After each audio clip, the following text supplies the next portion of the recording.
is Quinn and I'm 9 years old. And I've just found out that straws really do suck. Earlier this year, my mom and I went to watch a movie called A Plastic Ocean.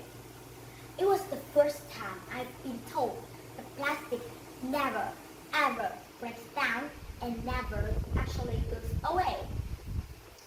The movie said all around the world, oceans are filling up with our plastic rubbish. The plastic gets into our ocean and hurts the marine animals. But not only that, when humans eat fish and seafood, we are eating plastic that they have eaten. Birds are eating broken up bits of plastic and then starving because there's no room left in their stomachs for real food. Turtle thinks that plastic bags are jellyfish, which is usually their favorite food. And we all have seen that plastic stacked up on poor turtle's nose.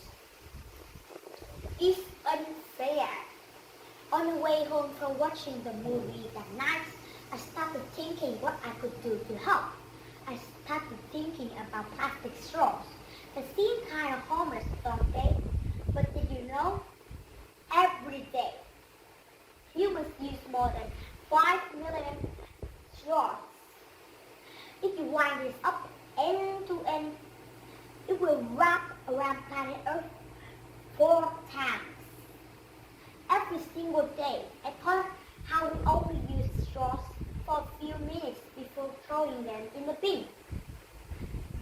And what about the drink that would come with more than one straw? It's crazy.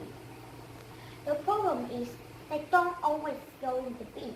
They often end up in the storm water drains and go to the ocean.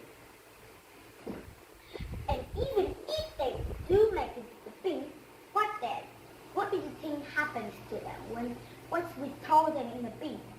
As I said before, plastic can't break down and it can't actually go away.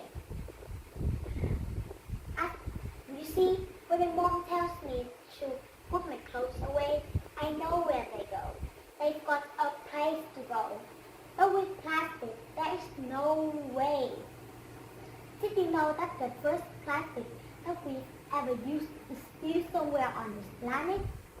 Somewhere. It will never break down and it will never go away.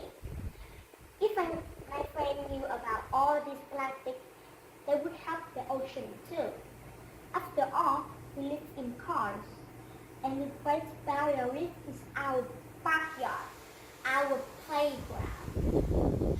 I wanted to help the Great Barrier Reef, so I decided to get straws out of canteens in local schools. Of course, the first school I was going to start is my own school. I felt so happy that teachers were so supportive of my idea and content to help protect the environment. This was the first school that joined in the school, the Straw No More project. Then I started talking to other people about my idea, including the newspaper, the TV, and the radio station. Because of this, other schools in class heard about this and said they wanted to join in too. Soon, we got messages from South Korea, New Zealand, England, America, as well as other states in Australia who wanted their schools to join in the Straw No More project. Now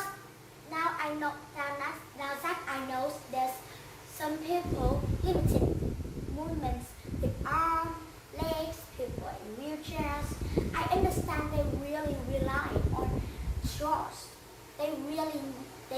They need straws, but most of us don't. Living straw-free is simple. All you need to do is make a decision to stop. Simple. And if you must use straw, straw is a reusable straw. Bamboo, stainless steel, glass, paper straw are more alternatives than plastic straw. Of course, you can just say no to straw altogether. When you buy a drink in a takeaway shop, a cafe, or a bar, if you're grown up, specifically ask for no plastic straw and tell the staff member why, and ask them to try in the straw no more project, as well as show their customers they care for their planet. Currently, 16 schools have agreed to take in the straw no more project, which is about 10,000 kids don't use plastic straws in their drinks at school every day. But if one of these kids was previously using just one straw a day, that means a total 3 million less straw would be into our environment and to the Great Barrier Reef. But my talk isn't done yet. I'm going to keep going until I get plastic straws out of every school in Scotland, in Queensland, in Australia, and maybe one day in the world. I am Catherine, and I hope you are with me that straw really do suck.